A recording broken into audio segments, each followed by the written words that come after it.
Now we're live. Hi, guys. Welcome to Office Hours with Kevin and Angie. I'm Kevin Mullaney, I'm Angie McMahon. and we're here at Under the Gun Theater. And we have an important PSA to get across today. Well, a lot of this, a big topic of conversation this week on the interweb is diversity in improv and theater.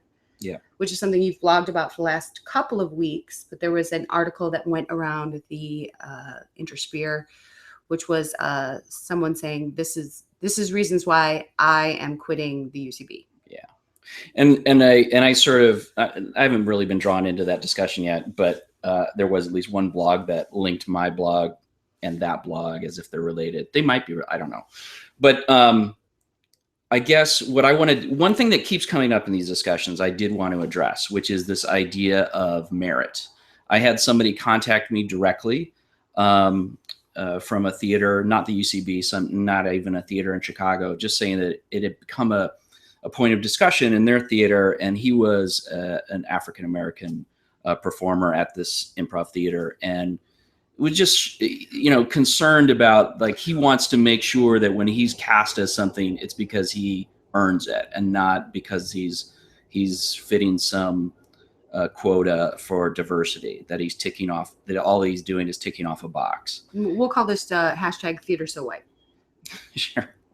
And then, but it's the most common sort of criticism of this idea of diversity that I see in places like Reddit. It's, hey, you're just going to, pass over more deserving people for a spot on an ensemble because of diversity. Well, there's two points to that. One, pointing to what happened on Project Greenlight last week with Matt Damon saying, like, we'll take care of diversity in casting. Sure. It became a huge point of discussion. But just two, more personally, and from kind of the first time, I don't know, maybe I live a very sheltered life, but the first time I had really heard that exact sentiment was when Second City, who does they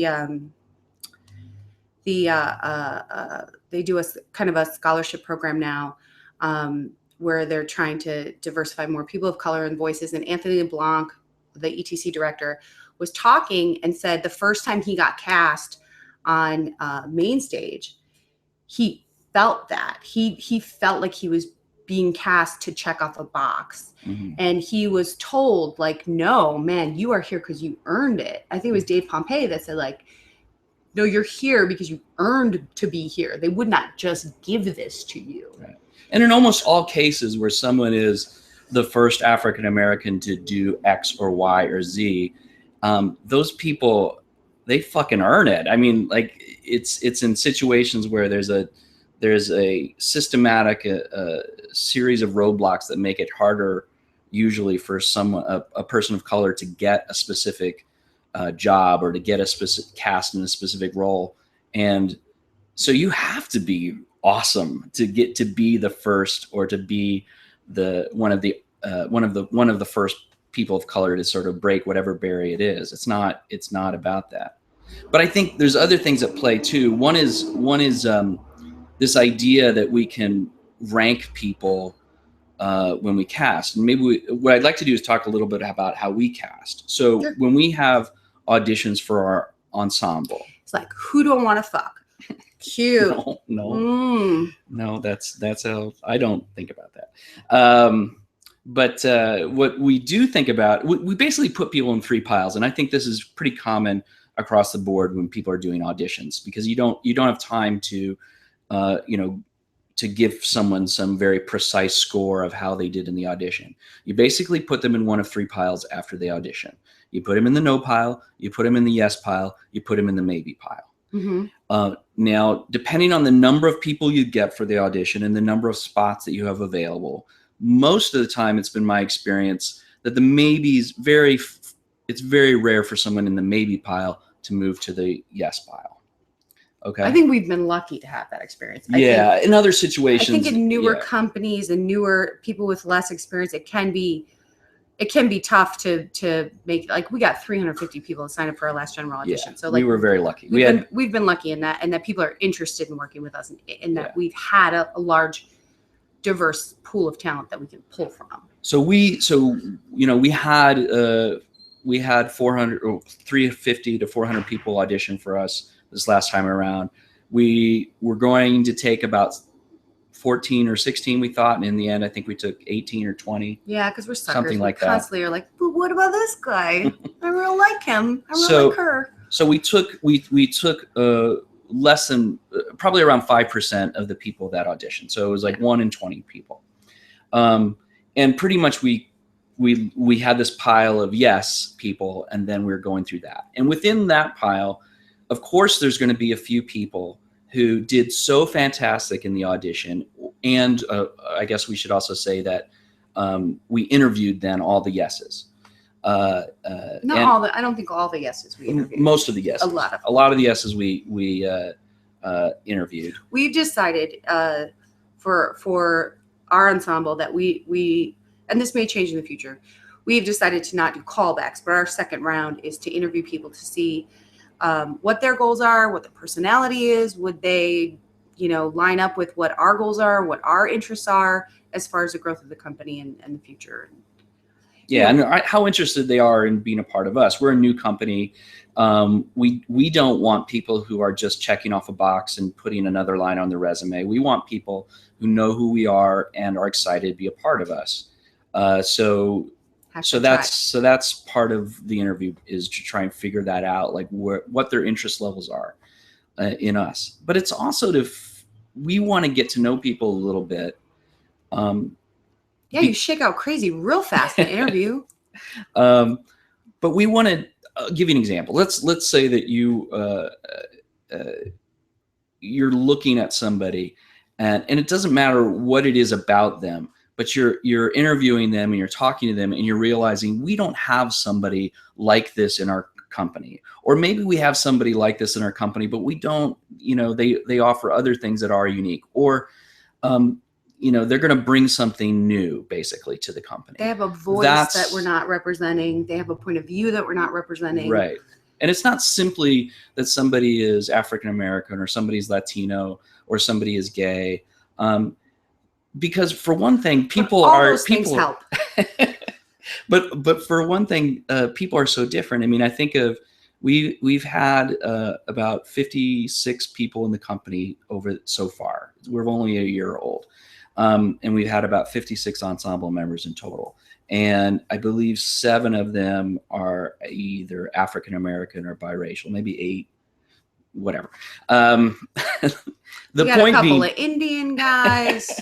The point is, we got a couple Jew girls. The point is those people are so different from one another. They're not, that part of that diversity is not just, I don't know. It's just not that we're ticking off a box with those people. They each brought something unique, and many of them brought very different sort of cultural backgrounds to what's to the theater. So, and we should say, like, I don't think, without exception, we cast anyone who hasn't been trained. These are all people who are very good. They're all people in the yes pile. We didn't go to the maybe pile to pull out a few or the more. No pile and say, well, gosh, we didn't get enough Black people to audition, so we're going to pull this person in the company who clearly isn't ready to be a part of this. So that's not really, for us, that's not really part of the equation. And it's certainly not what I had been advocating in post. What the assumption I'm going off of is that you're in a situation where there are people out there who could be a part of your improv theater. We certainly are in a situation in Chicago where there are lots of people out there who are qualified to be a part of our company. And we want a rich, diverse company of people.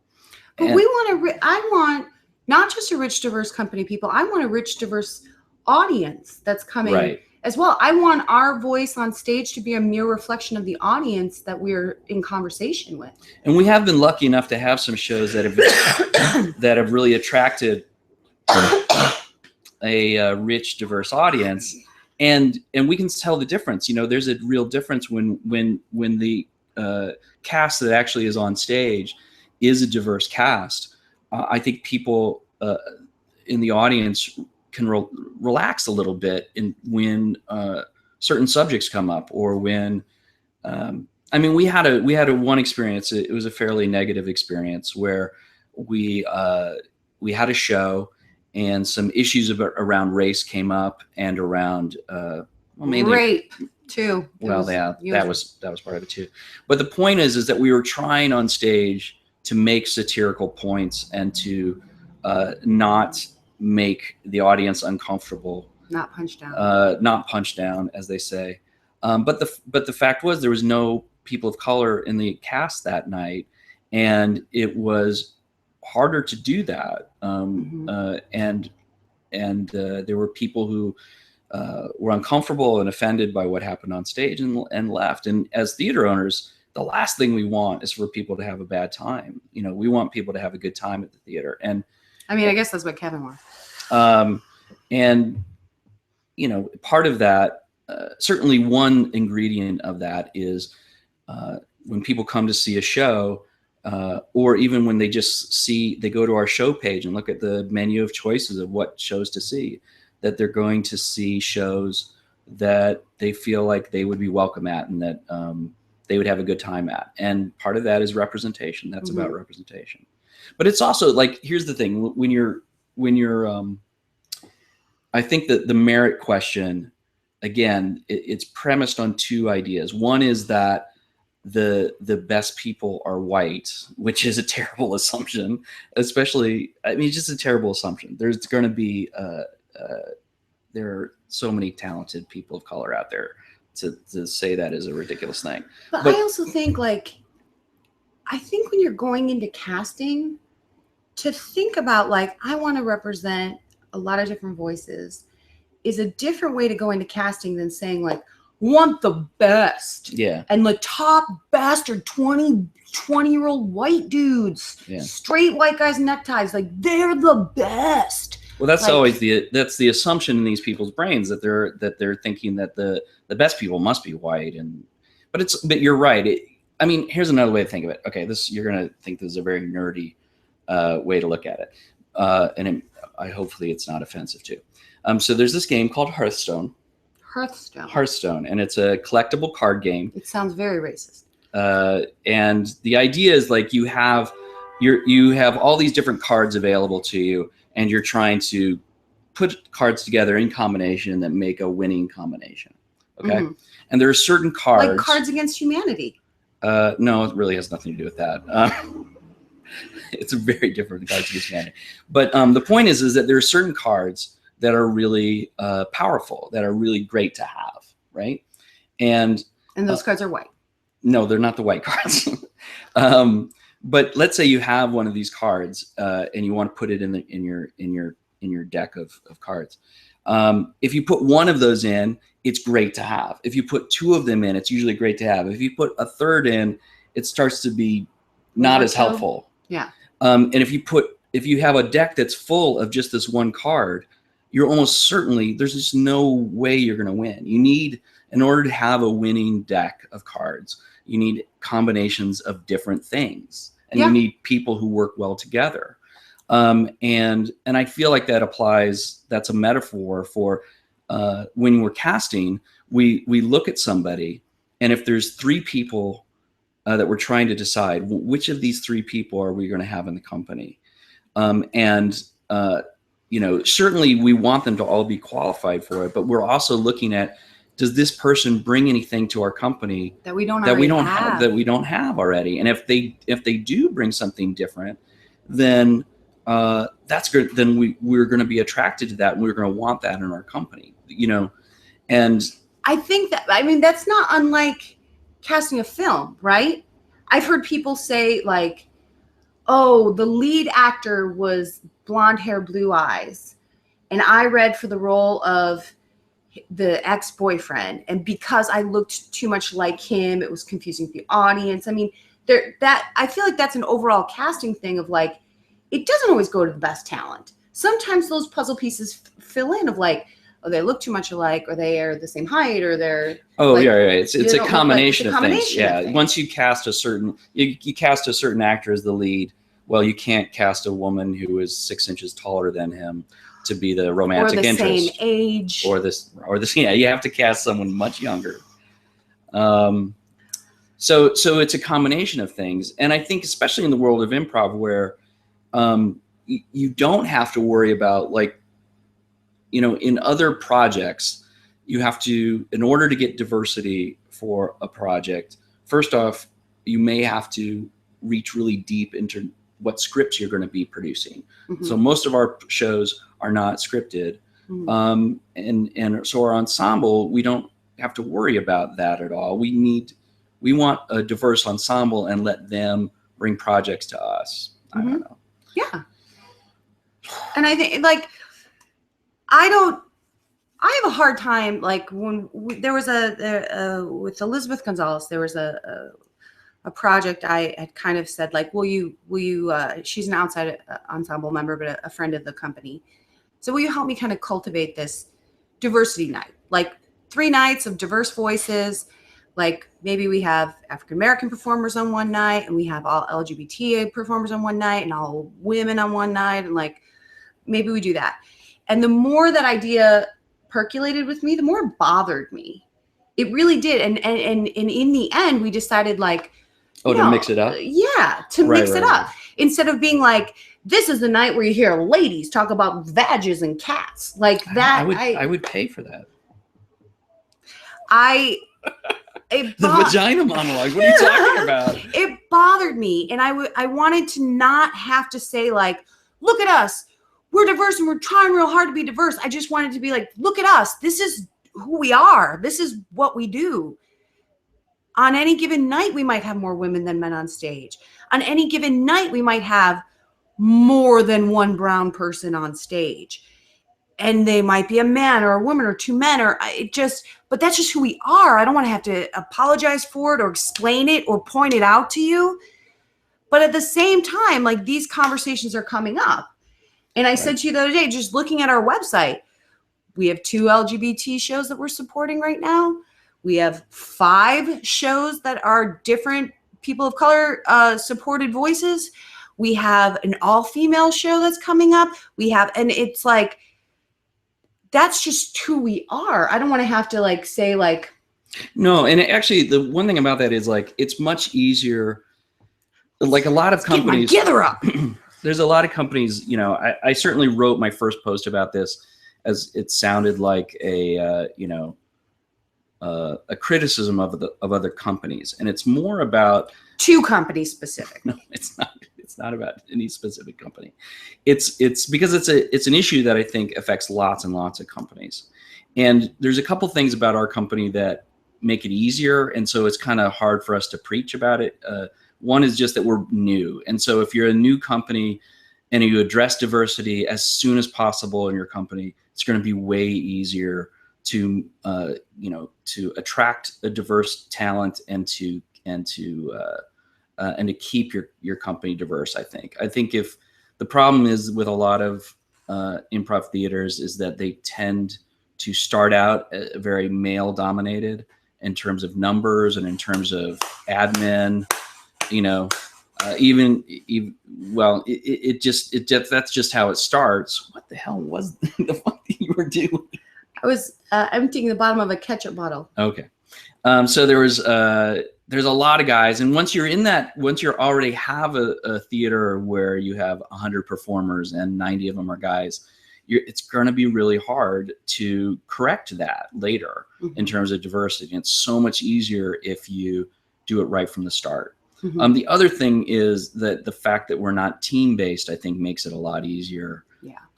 You'll see it with theaters. I think that oftentimes they'll do a decent job with diversity, especially maybe gender diversity, when they create brand new teams.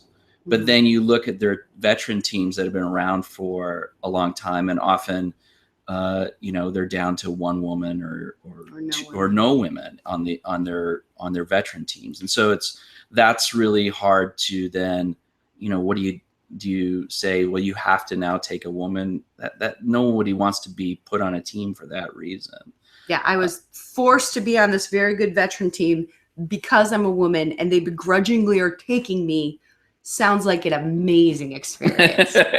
So it's much easier if you have an ensemble-based system, I think, where you're just introducing a new set of people, and it's not and they all about have to fucking play together because we say. Yeah, and it's much easier to maintain that once if you're starting from a place of diversity, I think. But also, like, looking at that very first cast that we put together, and just the diversity, we had a 50% woman to men ratio. Sure. But also we had company members like Cunnin and Mishu and Allie Barthwell who genuinely enjoyed their experience with us.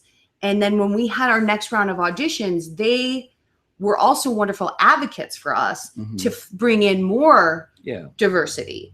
So that, and that's part of the thing of it. Like if you cast, if you make it a policy or a priority to make your ensemble diverse, then one of the things you're hoping that happens is that talented people will come along and they will see that it's a safe environment, that this must be a welcome place. This must be a place where they would fit in and feel welcome. And so they're much more likely to audition for you. I thought about this a lot with sometimes people will contact me about this just because I've written about it recently, and they'll be like, well, we had we're in a situation where we don't have that many people of color auditioning for us. Maybe we don't have any people of color auditioning for us. Maybe we have no people of color who are taking our classes or whatever. I don't know. So what can we do about it? Well, of course you have to do other kinds of outreach. You can't just we like black people. But another thing that you can do is, if you have a theater that's like that, is try to figure out how to create shows, because there's got to be people of color in your community who perform, who might be storytellers or stand-ups or musicians or who or other kinds of performers who would be interested and willing to collaborate with you and put other things on stage. And so I think that's another way to sort of send that signal out that, look, we are interested in diversity and we want a diverse voice. We want an audience and experience. So I don't know. I mean, we're not going to solve racism here. I mean, Obama did that. That's right. I do think it was an important, like, it's good that people are having this discussion, and it really seems like it's in the ethos right now, like with what happened with Matt Damon, with the Emmys recently, with the UCB article, with your 2 blog posts, which came before all of those other things, by the way. I think for me, like, what I'm more interested in than sort of pointing fingers at different people. I want to point some fucking fingers. I'm much more interested in trying to figure out, like, well, what are some good solutions for this? Mainly because, we're still a young theater. We're going to make mistakes. We don't necessarily do everything right, certainly.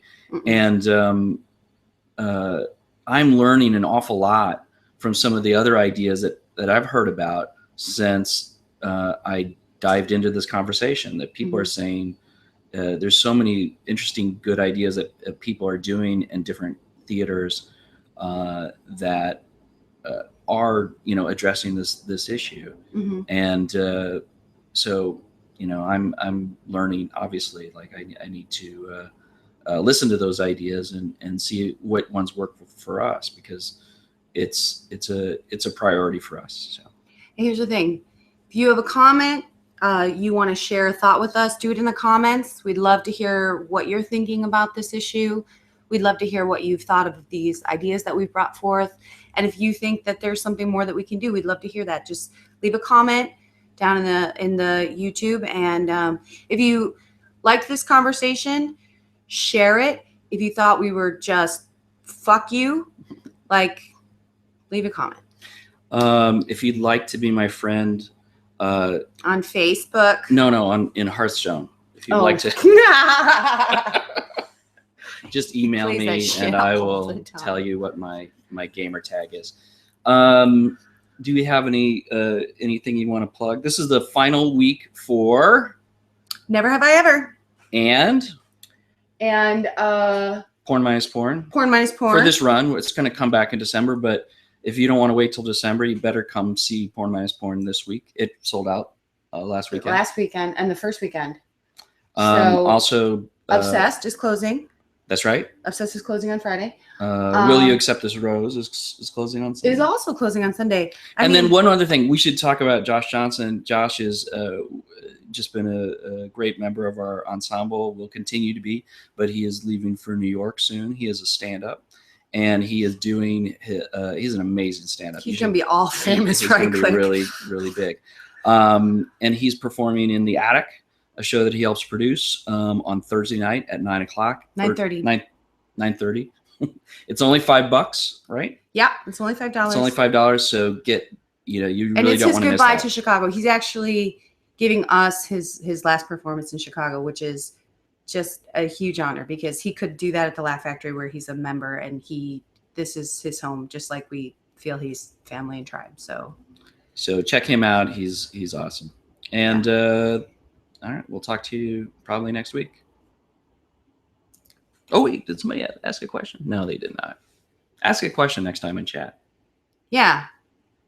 Bye.